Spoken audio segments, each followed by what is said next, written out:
He served as a chair of IEEE Computer Society, India IEEE Education Society in the year 2013 to 15. He has handled funding of around more than 700 million Indian rupee, including range, UK on MOOCs, machine learning and AI. He has more than 100 publications with more than 850 citations and Google Edge index of 17. He, ha- in his 20 years of experience, he has delivered more than 300 invited talks and conducted more than 100 workshops. He has also attended more than 15 conferences across the country. He has supervised 13 PhD and 35 PhD students. He is a blogger in Times of India named as Breaking Shackles. So I welcome you, sir, in this session. It's really our honor and privilege to be with us today, sir. I welcome you, sir, in this session.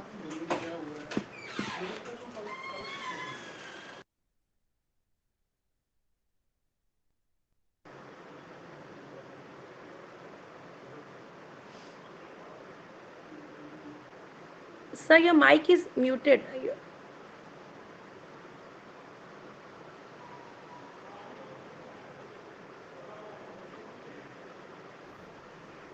Okay, is it visible? Yes, sir. Yes, sir, it's visible. Okay, welcome participants. I think we are in the middle of this faculty development program, and you have already gone through wonderful presentations by other experts. So I will also like you to use this particular session for clearing your doubts. So if you have any doubts, even in the previous sessions, whatever other experts have covered, you are welcome to ask any questions. And some of you who are doing your PhD or who are guiding PhD to others, and if you are following some problem, and if you are facing any issue or any doubt, please you can ask those questions also, so that this FDP at least clears some of your doubts. And those faculty who are doing their masters or planning to do their PhD and have any questions in their mind, so feel free to ask. So I will start with some of the general challenges that we are facing in healthcare. So as you know that healthcare is number one agenda or number one industry, or you can say number one issue in the society, which is being handled by artificial intelligence. You name any disease, whether it is Parkinson, whether it is cancer, whether it is diabetes, whether it is sugar, whether it is any other blood related disease, skin related disease, eyes related disease, or even teeth related disease. So in every sphere, there are tens of startups which are working on different issues related to that disease.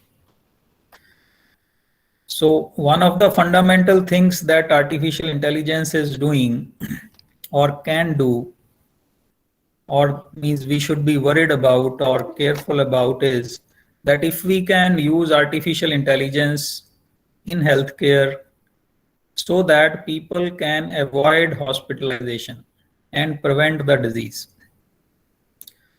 So before this session, I also want to caution you that artificial intelligence is not going to be the god of healthcare. Artificial intelligence is not going to be the cure of any disease. For curing any disease, you will need prescription, you will need tablets, you will need capsules, you will need injections. So you will need all those kind of medicine.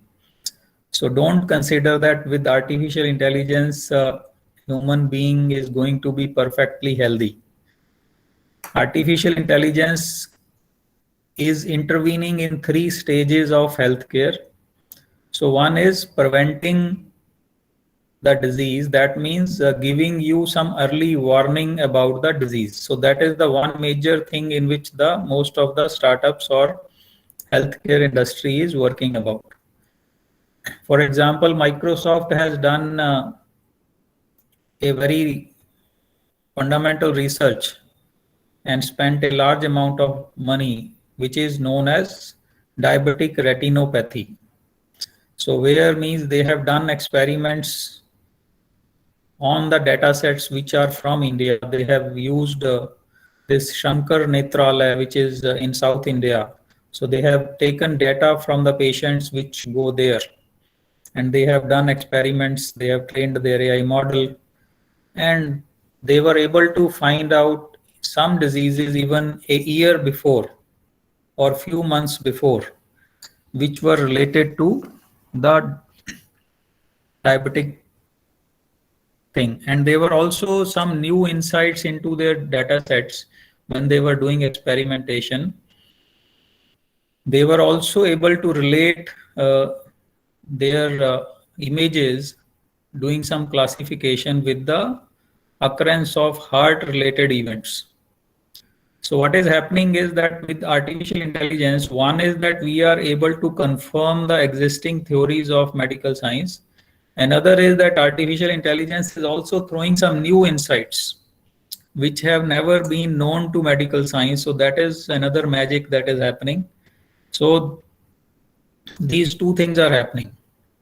So this is the one intervention that I have just talked about, that is to warn early about a particular disease so that people can start either taking care of their diet or taking care of their daily routine so that they don't get that particular disease and avoid hospitalization.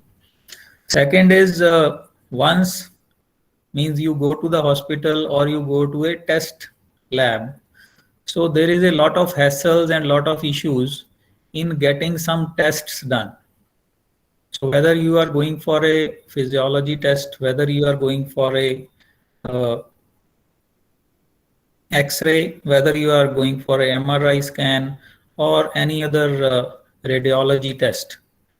So people want easy access to those tests, and they want easy analysis of those particular tests, which is immediately available online.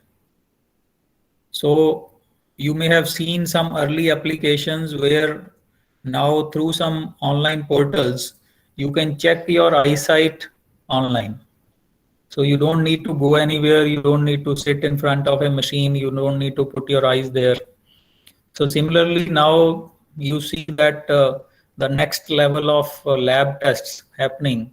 So many labs in some countries, the person will come to your home and take your blood sample, and immediately at home itself with a small device with him, he will give your reading. But now when we are using artificial intelligence, people and startups are, I know many of them are working on remote testing, where means they can check means some of the tests which are just dependent upon the color of the blood, different minute differentiation in the color of the blood, or if you have a particular device or like a microscope or something, then remotely also they can see the different structure of the blood cells, and based on that which some tests can be done. Then it can be done through the analysis using image processing of artificial intelligence. So this is the second intervention where you can intervene in terms of that you can analyze your tests correctly. And third is the prescription. So prescription means, let us say, if in a big hospital, 1,000 patients come on a particular day, then what happens is out of 1,000 patients, 950 patients, around 95% of them, they will be having diseases which are very common, which is routine. For example, they can have flu, they can have nausea, they can have some fever, or their nose is running, so something like that. They are very common diseases, and there are common prescriptions for that. So what this artificial intelligence can do is this can increase the rate of handling of the patients. So in government hospitals, if you go, there is a large line of patients. Patients have to wait for a long time. So all those processes of recording the patient data, all those processes of analyzing the patient disease can be fastened, can be speeded up. So if a doctor is seeing a patient and takes, let us say, on average 12 minutes or 15 minutes, then the same patient doctor can see probably in 3-4 minutes. So that is another innovation that is happening in artificial intelligence. So I will talk about some general challenges in the field of healthcare related to artificial intelligence. So before that, I will also now, means I have made the start of the session, I will like to ask you that if you have any questions so that I can specifically cover those areas which you want me to cover. So any of you can please speak up and write your question in the chat box if you have any specific questions that you want me to cover in this particular session.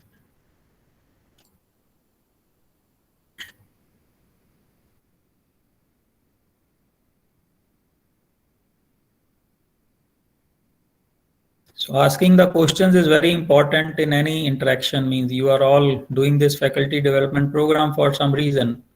So if you have any issue, anything, any problem in your research, then don't hesitate to ask. So any questions that you have?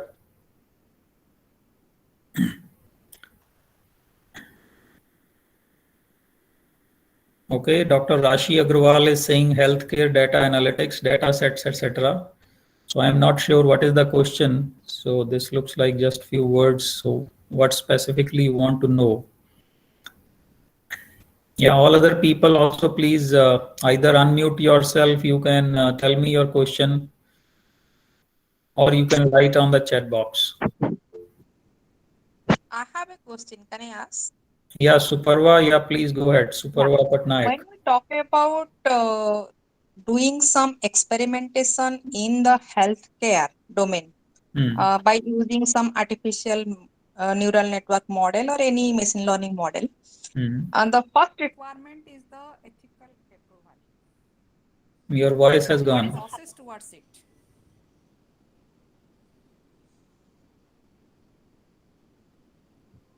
Hello. What is the process towards getting the ethical approval? Okay. Am I audible, Okay, sir? Yes, yes, I got your question. Thank you. I have noted it down. Thank you, sir. Yeah, any other candidate, please go ahead. Don't worry whether it is a repeated question or new question or old question, small question, big question, foolish question, wise question. Please go ahead.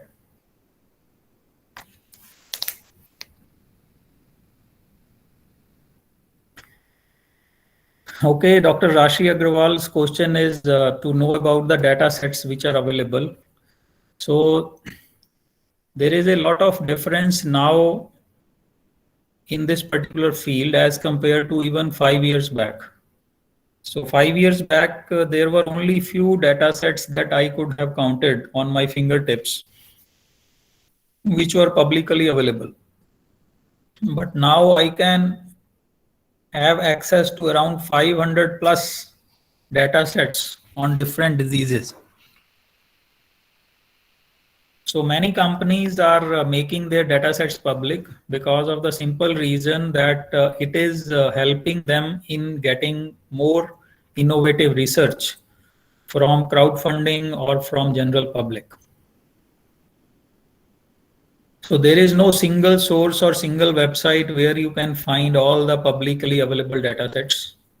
Depending upon which particular disease you are working on, depending upon whether you are looking for data of the patients or looking for the data of the MRI images or X-ray images or some physiological data sets or radiology data sets, or you are looking at oncology, or you are looking at Parkinson, or you are looking at some polio related stuff. So for everything, the data are available on different research labs or different government websites or different hospital websites or different university websites. So still means to get a feel of that, you can go to our website, which is leadingindia.ai. So there you can see a tab called resources.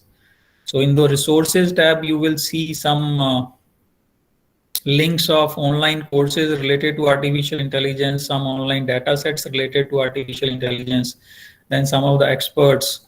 So it is not specific to healthcare, but it is for artificial intelligence. So you can find links to various data sets there. And if you are looking for a specific data sets of a particular disease, then probably you can send an email to me. I will try you to point to some specific website where, if possible, that data set is there. Okay, then Suprabha Patnaik has asked a very relevant question that when we are doing a research in healthcare, how we know that what are the steps required, whether we need to follow those steps, how we will get ethical approvals, or even before approvals, we should know that whether whatever we are doing is allowed or not. If it is allowed, then how we need to get it accredited, or how to get it verified or get acknowledged by some medical board or medical association or the government agency which is taking care of those things. Otherwise, definitely there are chances that we are doing some research, and once we publish it, we can be in a soup that we have not followed the protocols. So I will, there is specific slide on this. I will get back to this particular answer again. So let us start with the challenges. The major challenge in the healthcare sector is explainability of AI. This is a general challenge, but it is also very much applicable to healthcare. So the explainability of AI is actually becoming crucial because it is stopping us to implement many AI solutions in healthcare. So let me take an example. For example, let us say there is a hospital in US and it is trying to implement a oncology related AI system where it checks the MRI of persons who are coming in the hospital to cross check whether they have cancer or not. So after checking the MRI, it will tell to the patient that yes, you have cancer, or it will say no, you are clear, you are fine, you are healthy. So as per artificial intelligence, because artificial intelligence is a probabilistic model, so let us say the accuracy of this particular system is 95%. Now, if the accuracy is 95%, that means you are going to get 5% of the cases as false negative or false positive. So that means some people who will have cancer, the system will say you don't have cancer. And for some people who don't have cancer, the system will say that you have cancer. So now these 5 people out of 100, they have been given wrong result. And these 5 people have every right to go to an agency or a court and demand penalty or demand some compensation. So what will happen? If these 5 people or even 1 or 2 out of these people go to the court and they demand compensation, then court will definitely come back to the hospital and ask who is responsible. So who is responsible that 5% of the people are getting wrong results? Whether the person who has written the software of that particular AI system will be held responsible, whether the person who has actually written a research paper which gives the innovation of that algorithm is responsible, or maybe the CEO of the company who is developing that software is responsible, or the MD of that hospital who has acquired that software is responsible, or the doctor who is using that particular software is responsible, or the nurse or the technician who is actually handling that particular machine which is running the software is responsible, or maybe the combination of all of these. So how we will resolve this issue? People are still struggling. So this is the core problem which is coming only because of explainability of AI. Because even if you are getting 5% wrong results, nobody knows as of now that why this particular instance, let us say person Sandeep Kumar, who was given wrong result. So how we know that why this AI system has given the result of Sandeep Kumar as wrong? Why not somebody else, let us say Usha Devi, or let us say somebody else, Mohammad Sheikh? Why not their results came wrong? Why only Sandeep Kumar, then another person, then another person? So every 5 such persons may get wrong result out of 100. So how a particular instance of the problem, instance of the data will get right or wrong results? We don't know, because many people are saying that AI model is a black box. You give some input, it does some magic inside, and you get the output. So there is no mathematical understanding, there is no mathematical architecture which can directly convert a input to output. And if there is an exact mathematical structure available, then actually it will not be artificial intelligence, then it will be some kind of deterministic algorithm. So there is a kind of a contradiction in both, because any artificial intelligence algorithm cannot be 100% correct at any point of time. So maybe this problem will not be solved anytime, but accuracy may keep on increasing and this problem may become so minute that it may not remain relevant. Or people can find at least some understanding why it is happening, and then they can try to correct their system. So a lot of research is going on this topic. Because of this, many of the projects in medical science are stuck. Means even if the researchers have developed a system, startups have developed a product, but they are not able to implement it in the real life because of this issue of explainability of AI. Second is human in the loop.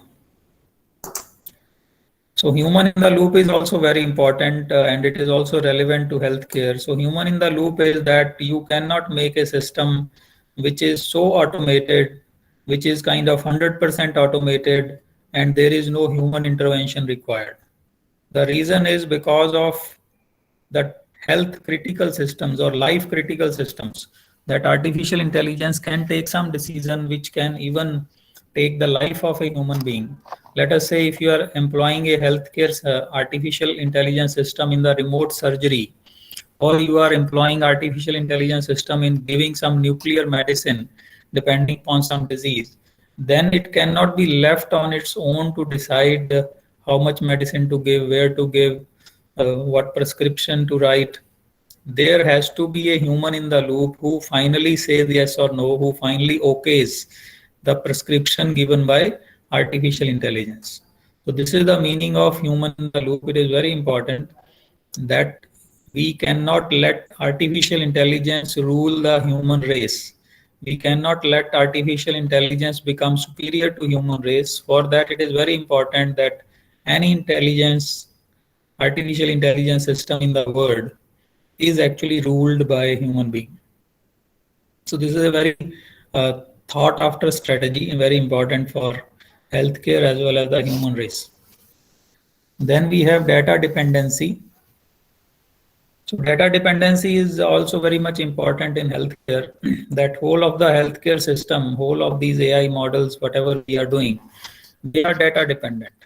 If you don't have good data set of the related disease, then you don't also have a good AI model. So even in case of, let us say, if we are talking about diabetics or we are talking about cancer, if you have a data set of, let us say, Switzerland, and if you try to run that model in Bombay, Mumbai, it will not run, because the physiological structure of the people of Switzerland may be different. Even the color of their skin and the color of their cells may be different, slight differences. Or the kind of food they eat, in the kind of environment they live in, there can be other biological changes which may not be relevant to a country, other weather or environment countries. So every AI model cannot be a global model.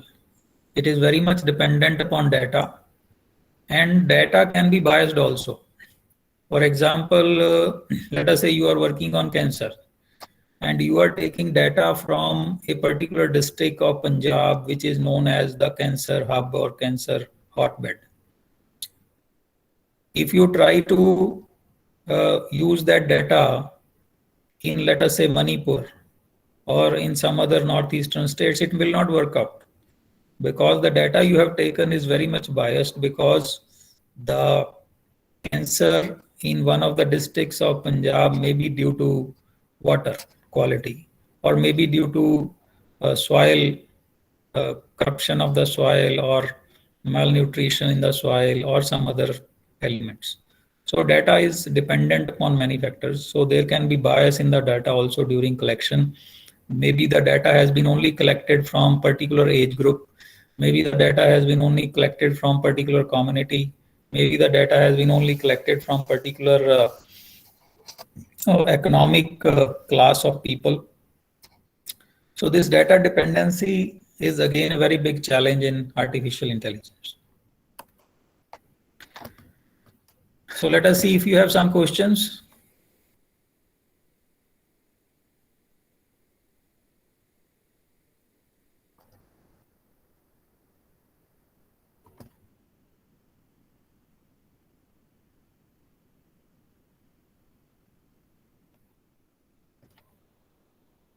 Any questions, please write on the chat box, or any comments you have.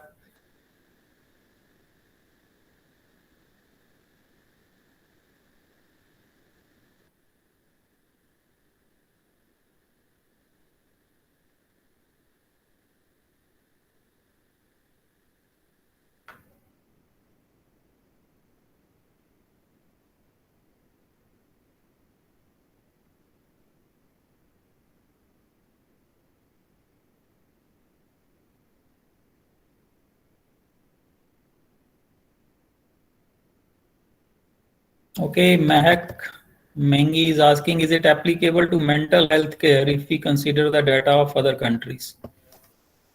So the same logic applies to mental health care also. Even it applies more to mental health care, because if you see, let us say, the depression, which is very common disease related to mental health care, or dementia or some other disease. So in that case, the cases which are occurring in, let us say, USA or Canada are very much different from what you will find in India. So if you are doing some experimentation using EEG machine or using some other tools, and you have collected the data from Sahara countries, or you have collected the data from Antarctic range of countries, then it will not work out in India. So definitely means the same logic will be applicable to mental health care also. You need to add some local data to the data. Means definitely I'm not saying don't use that data. I am saying use whatever data is available, but add some local data into it. And if you know the artificial intelligence in detail, you understand there is a transfer learning model that can be applicable, where you can use the weights that have been got from training the model, which is there from outside data. Then you can augment your data using some local images or local data set, and do transfer learning and try to build your model. Because it will not be always possible that you will get same amount of local data for every disease or for every project.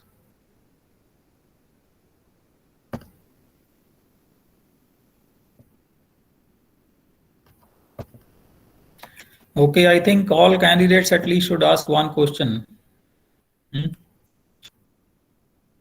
Otherwise, I can start taking names of all the candidates one by one, and I can start asking questions. So you are supposed to be interactive in a session.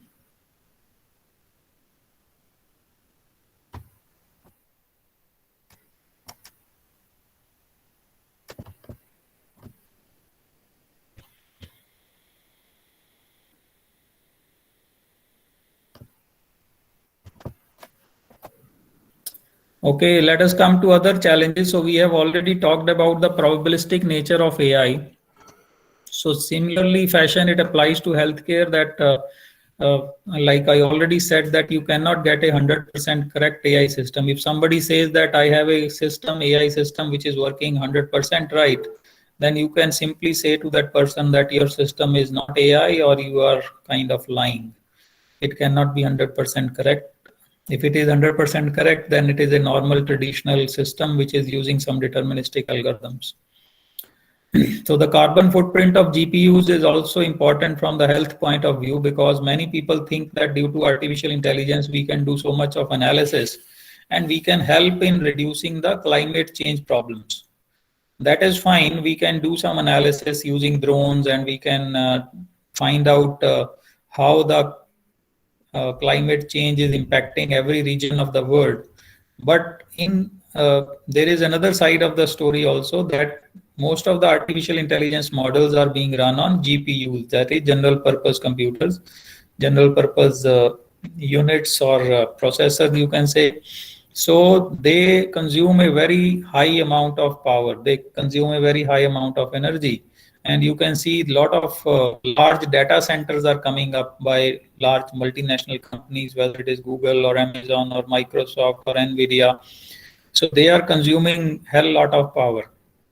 But now all those companies are trying to move towards renewable energy resources, which is a good sign. But there is a lot of research required that how we can reduce the energy footprint of GPUs. Another challenge in healthcare is compute localization. That most of you, if you are doing some experiment in AI, either you are using AWS cloud model or you are using Google Colabs to run your AI models. But whatever innovation you are doing, whatever new algorithm you are writing, or if you have trained an AI model with the best of accuracy, then you are leaking all your weight values, all your hyperparameter values to a foreign server, to a foreign company, which can anytime use those innovations to their advantage. So like we talk about data localization, similarly, we should also talk about compute localization. Then there is a very fundamental challenge in healthcare, that is lack of enabling data ecosystem. Like one of the candidates have asked the questions also related to medical data sets. So now means if you go to some Indian doctor or if you go to some Indian clinic or hospital and you say that please provide us some data on the tests that are you doing or on the patients, nobody is going to give you the data, because they are fearful. They are rightly fearful that they don't know whether they are doing right thing or not, and they don't know how to share the data. They don't know how to anonymize the data. They don't know how to use that data. They don't know how to store that data. So these all questions are handled by a overall system known as data ecosystem.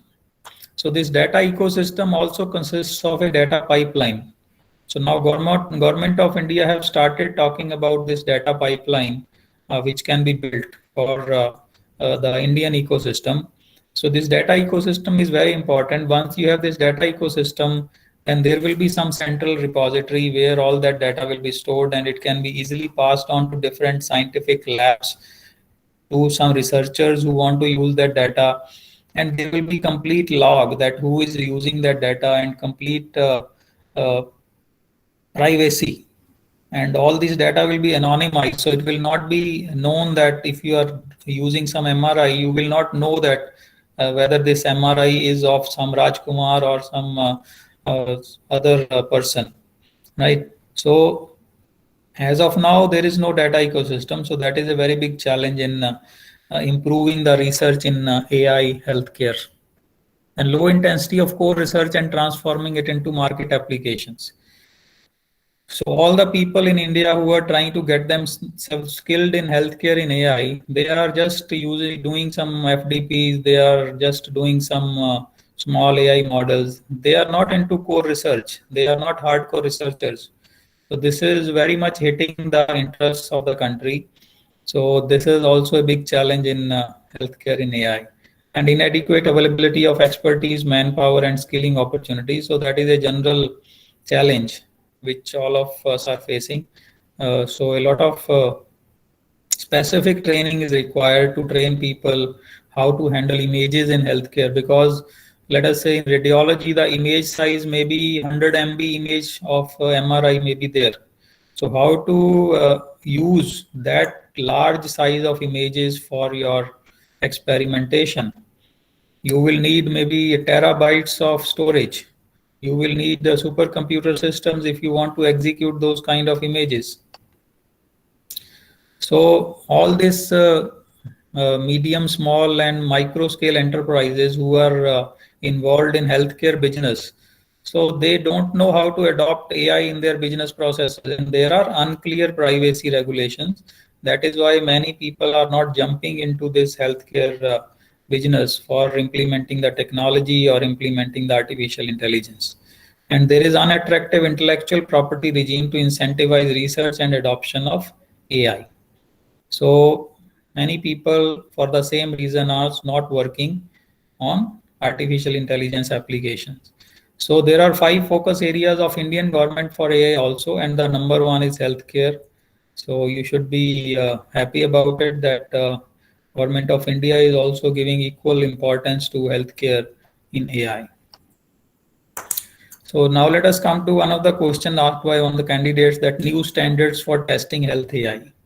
So it is very important that we have guidelines for reporting on experiments with medical AI aimed to ensure transparency, rigor, and reliability.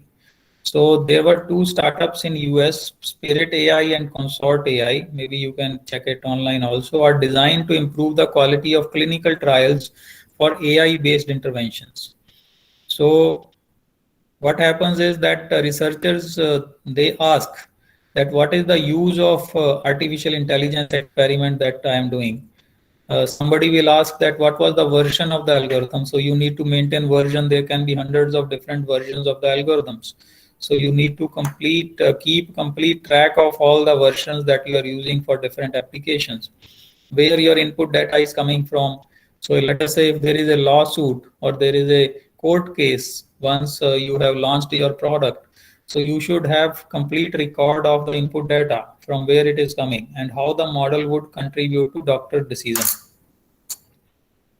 So this particular startup, they did a survey, and they found that they did survey of 20,000 studies of medical artificial intelligence, and they found that only less than 1% of the students or researchers, they are meeting the benchmarks of quality experimentation in healthcare. So you can see how big this problem is, that there are chances that some people may be doing unethical healthcare AI. So that is a very big drawback. So that is why we need to follow the standards in following the medical experimentation practices. So these protocols which have been developed by these startups, these could help medical AI products pass peer and regulatory reviews faster, so they can help the patients.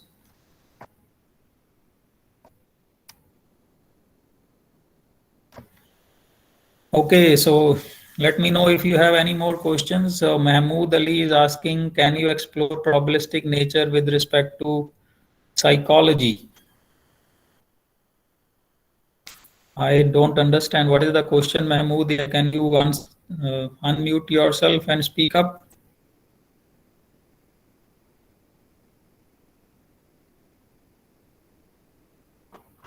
Mahmood Ali, are you listening?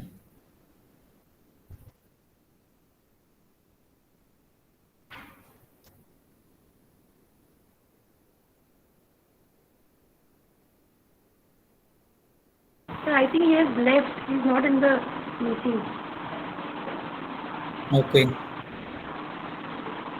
So Mahak is asking, as according to you, what amount of data is available to get perfect results? If we have 1,000 subjects only, can we make a perfect model, or data augmentation is required? So very good question. So if you don't have a data set, then 1,000 subjects is okay. But from those 1,000 subjects, how many images you have?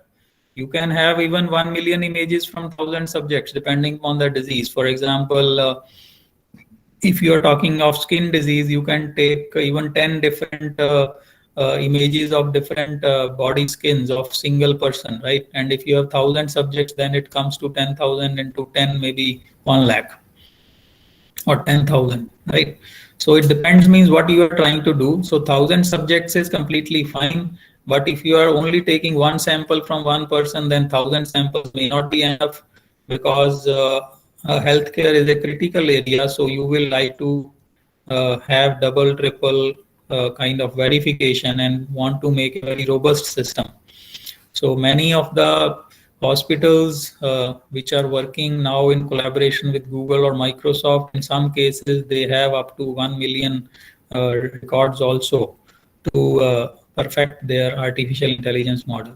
So there is no standard answer to your question, Mahak. So it will depend upon what you are trying to do, but definitely means if you are working on your PhD or something like that, then this can be okay. So how to develop an AI model for drug discovery? That is very excellent question. So drug discovery is a very interesting area and very important and hot area. Many of the pharmaceutical companies are working on drug discovery and using artificial intelligence. So drug discovery, when we are talking about, there are 2-3 different types of things that is happening. So recently, if you see, AI is the most important success story. One is known as, there was a century-old problem known as protein folding problem. So this protein folding problem is that when the protein folds into different shapes, then depending upon the shapes, there are different functions that protein that acquires. So nobody was able to solve this protein folding problem because there were millions of different permutations possible that how a protein can shape itself.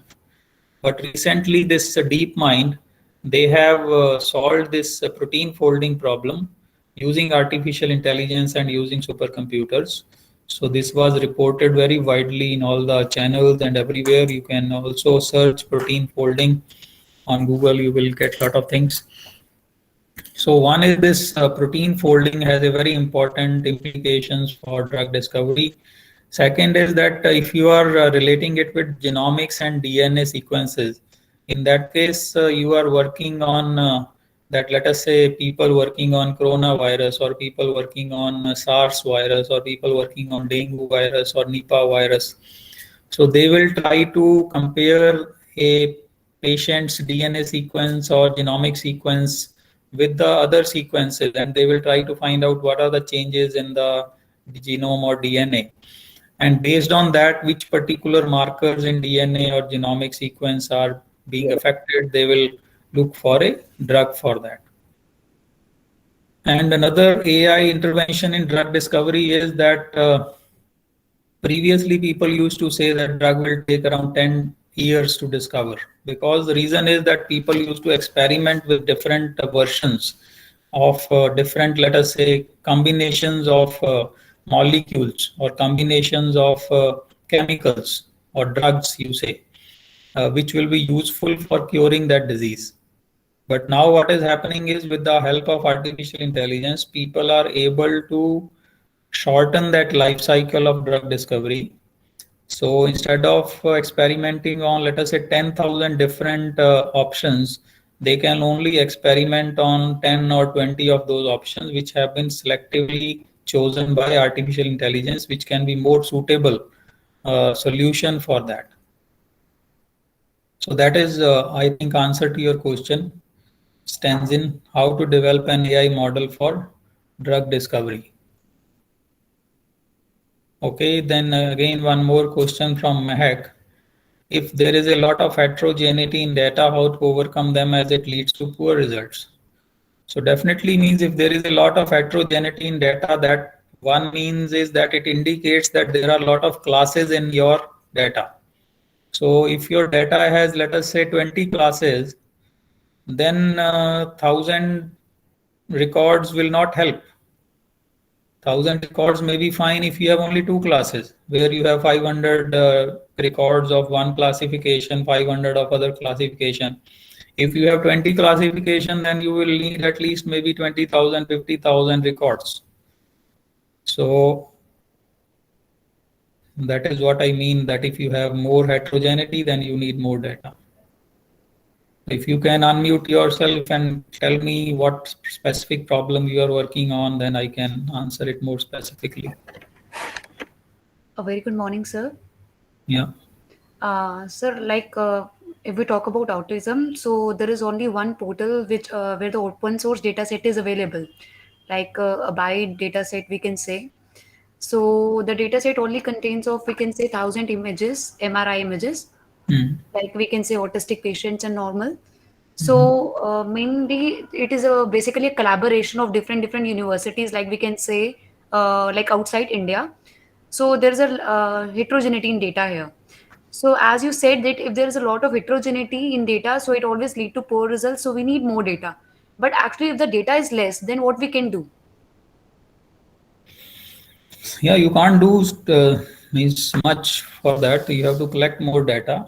Even if you augment the data, because this is a healthcare field, means it is not something consumer related where you can work with 80% accuracy, or it is not a marketing research.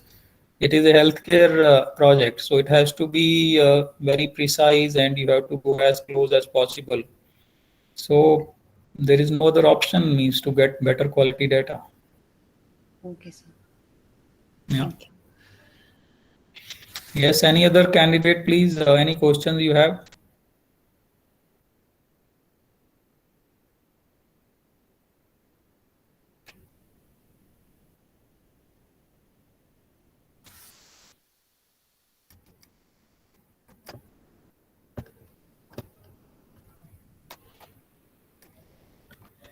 Okay, so a lot of advancements are happening in the healthcare.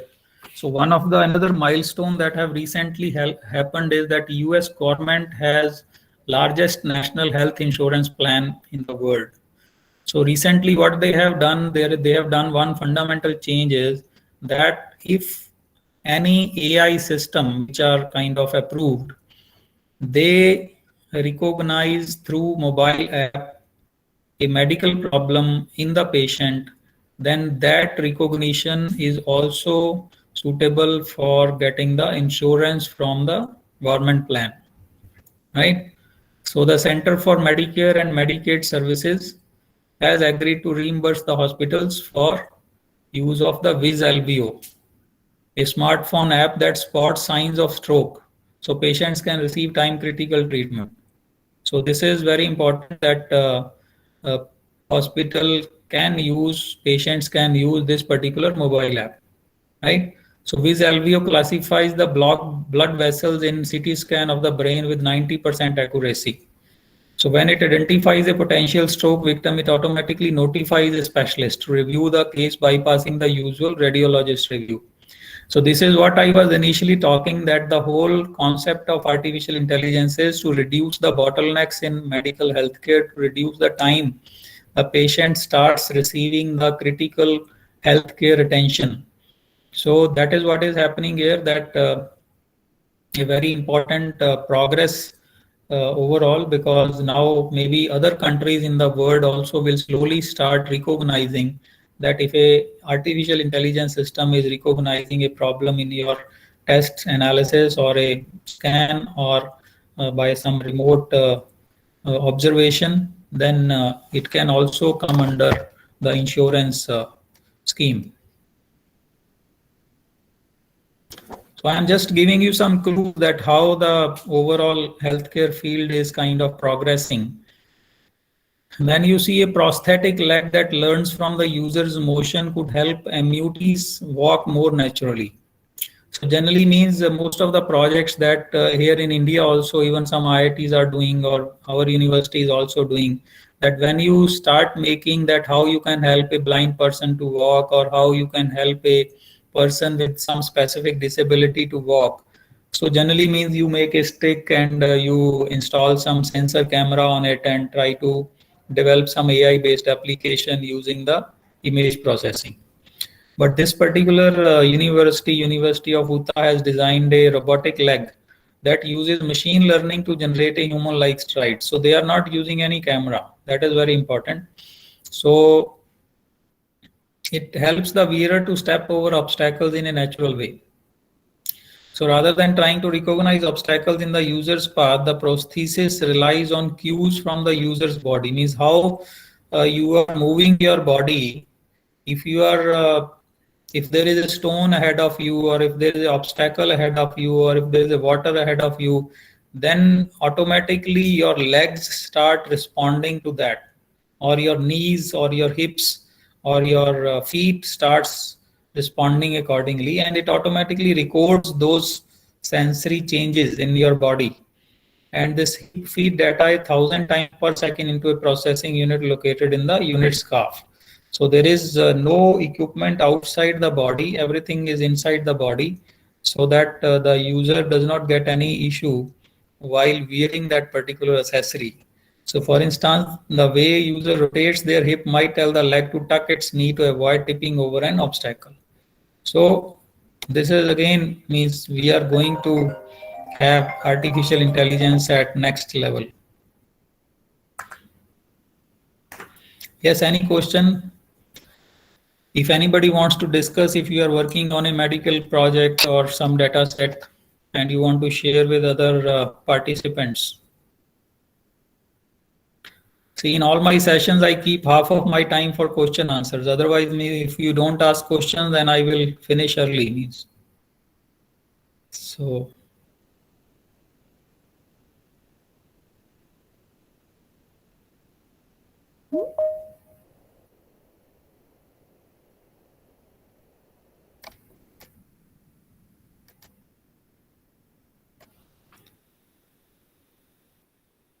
Okay, Shireen Jadoo is saying, is this being used publicly now? Yes, at least means their own people who are experimenting on this, and the test subjects which they have hired for this particular project, they are already using it.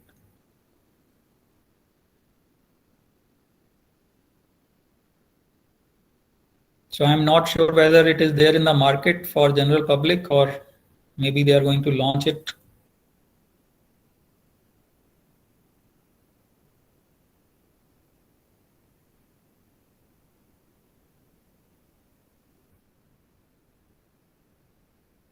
Yes, any other candidate?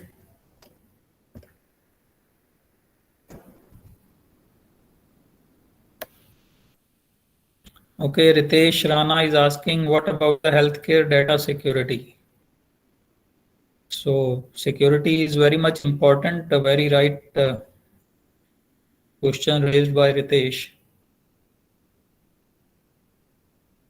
So even without artificial intelligence also, I don't know what is the security of healthcare data. Means if you go to a hospital, if you have gun in your hand and you want to get the records of all the patients, you will immediately get it, right?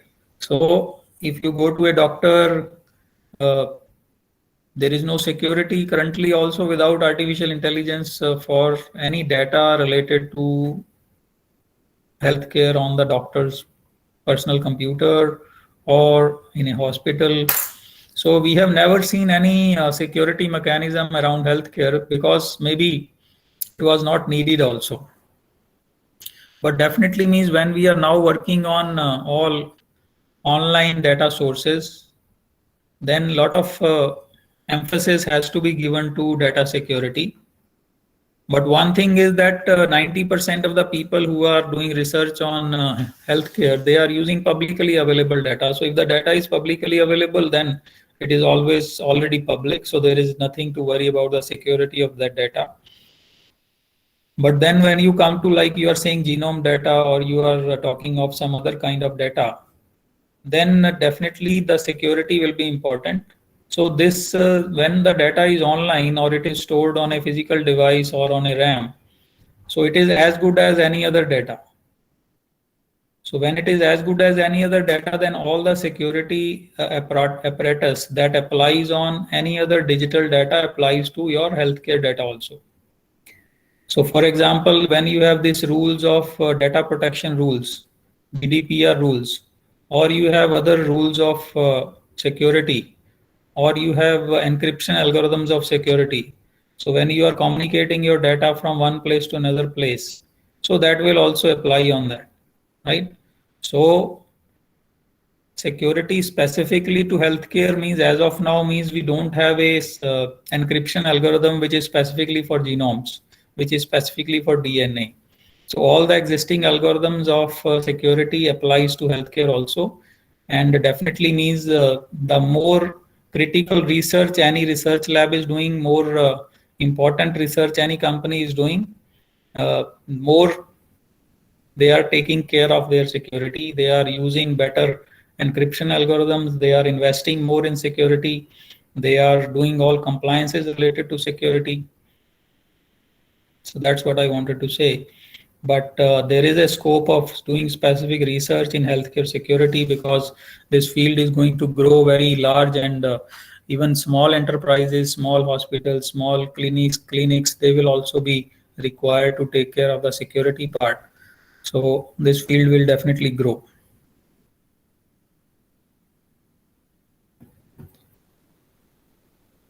Yes, any other questions?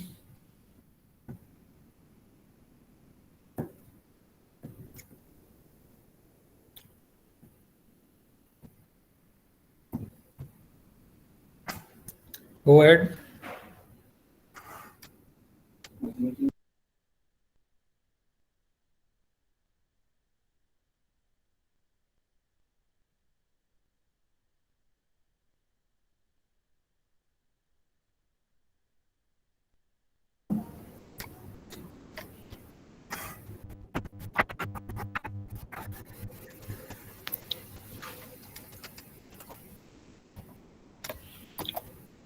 Okay, then corona-related AI interventions in the world.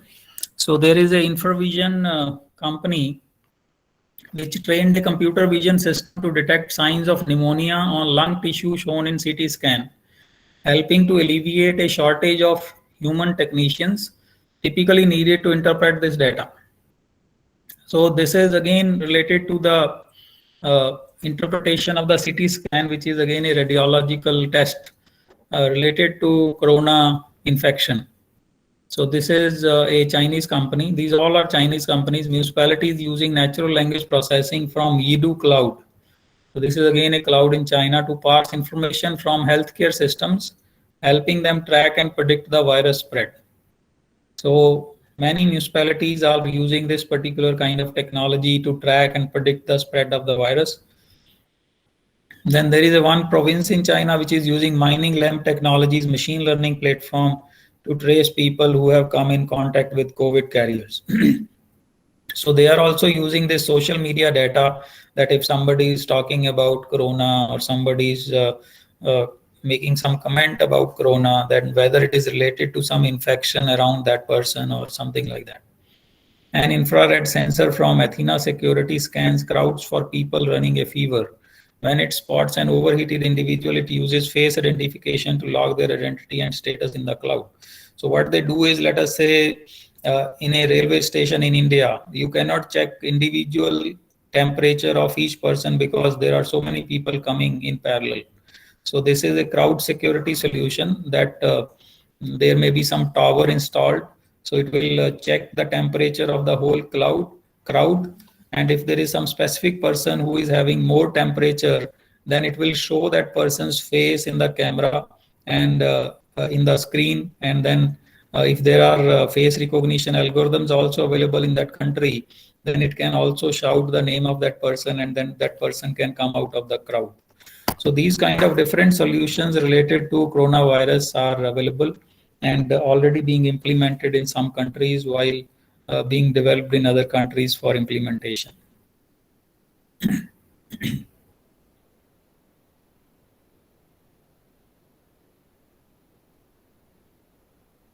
Yes, any questions? Go ahead.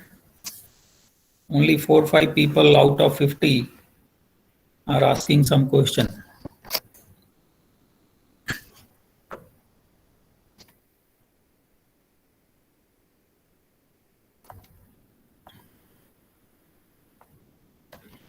So recently I was working with a startup which are trying to have a remote solution for pediatric healthcare for the parents.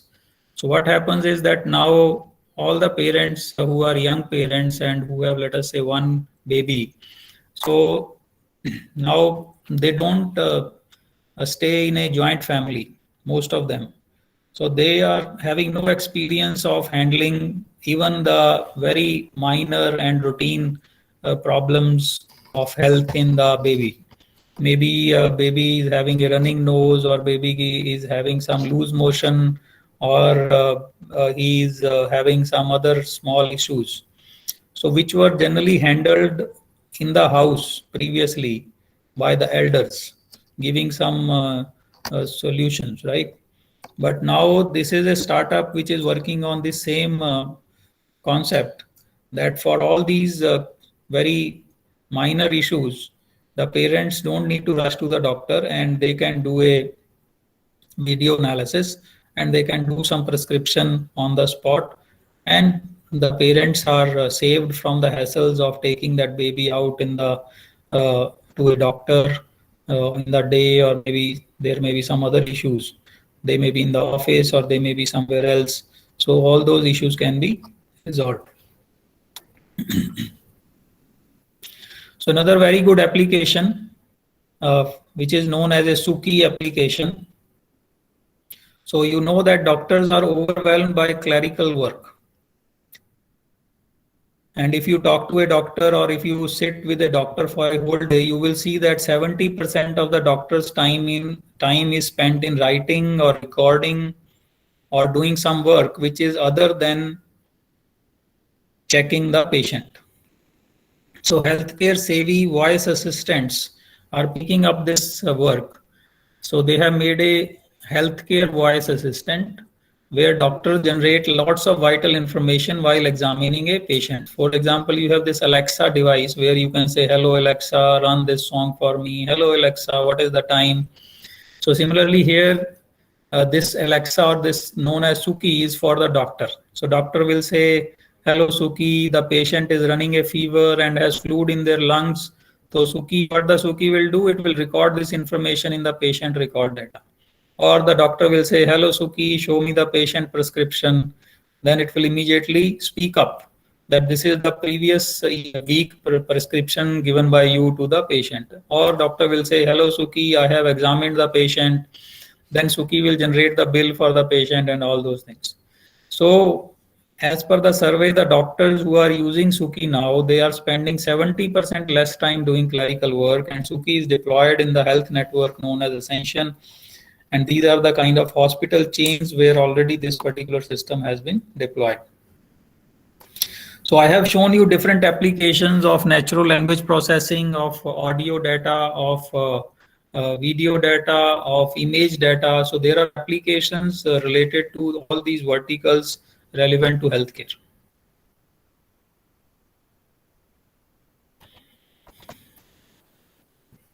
So like we were talking that many companies are using artificial intelligence to discover new medicines. So there is a company Insilico which uses an algorithm to sift through petabytes of biochemical data to find potential drugs in 21 days. So this is a magic, right? So previously the company used to take 10 years or 5 years. Now it is using just 21 days. So it is using the generative tensorial reinforcement learning algorithm to create digital representations of molecules with properties that inhibit an enzyme. So I don't know whether you understand or not, this generative tensorial reinforcement learning, which is the advanced algorithm technology of AI. Maybe some other speaker may have covered it in detail, which is linked to several types of cancer, atherosclerosis and fibrosis. So this particular model of AI produced 30,000 candidates and produced 6 most promising, which were sent to manufacturer. And the selection of 6 out of 30,000 was very good because one of those 6 samples actually did exhibit that particular enzyme in mice. So this is how the artificial intelligence is fast tracking the drug discovery, which was one of the questions asked by the candidates.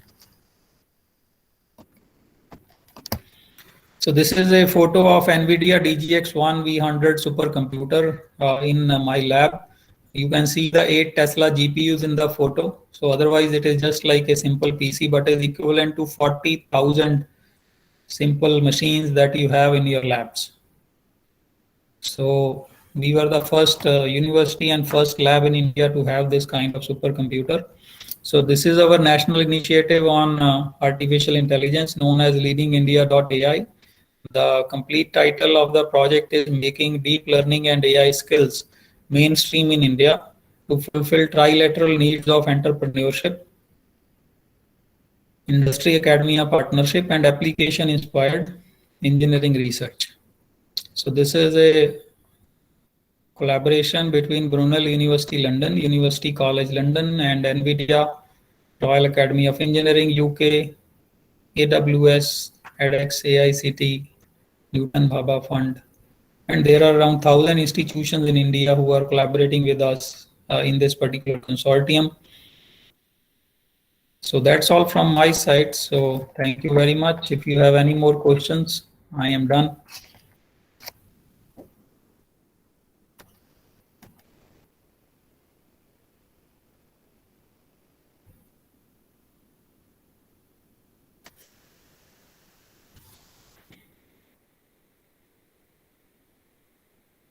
Okay, Stanzin is asking how successful is biomimicry in AI? So Stanzin, maybe you can unmute yourself and let me know what is this biomimicry actually.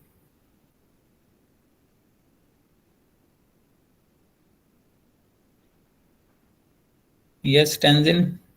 Yes, good morning, sir. Good morning.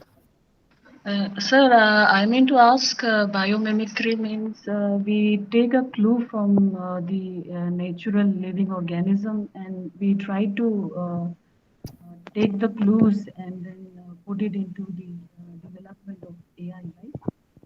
So, Your voice is breaking in between. Can you speak again? hello, am I audible now, sir? Yes, yes. My question is how successfully we can adopt some natural phenomena and then put it into AI development. Okay, so if I understand correctly, then biomimicry is a kind of a biochemical or biomolecular topping of the phenomena that is existing already. So then in that case, it has nothing to do with artificial intelligence because it is a physiochemical mimicry that you want to do. But how AI can help in this is that whether you have actually done it correctly or not. So if you have done it, then it can kind of do the analysis of previous molecular construction or a DNA sequence or a genomic sequence with the newly created biomimicry solution, right? Yes, sir. So thank you. Okay. Any more questions? Any queries from the participants? कुछ भी पूछ लो जो भी पूछना है AI में से फिर बाद में मत कहना. हाँ जी. Any queries? Any queries, participants? I think, sir. Apart from healthcare, also if you're working on something else, anything in AI.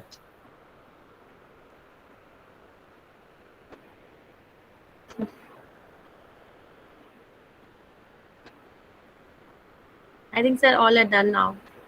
Okay, Thank thank you. you. Thank you Okay, for thank you your, so much, sir. Thank you so much for taking time out of your busy schedule and discussed with us so many new research challenges of AI in the field of healthcare. Especially, sir, which you have said, na, okay, AI is not to cure the disease. Basically, it is used early detection and prediction of the disease. It is not used to cure the disease. That is very important point which needs to be discussed with the participants, that it is only for the early prediction of the disease. Thank you early so much. prediction, or it can be also You for can the say. prescription. It can be for the better analysis or speeding up the cure. Yes, sir. But it is not the cure in itself. Yes, sir. Yes, very much. So it's a request to the participants to kindly switch on your cameras for a few seconds so that we can take one group photograph. Kindly switch on your cameras. Thank you.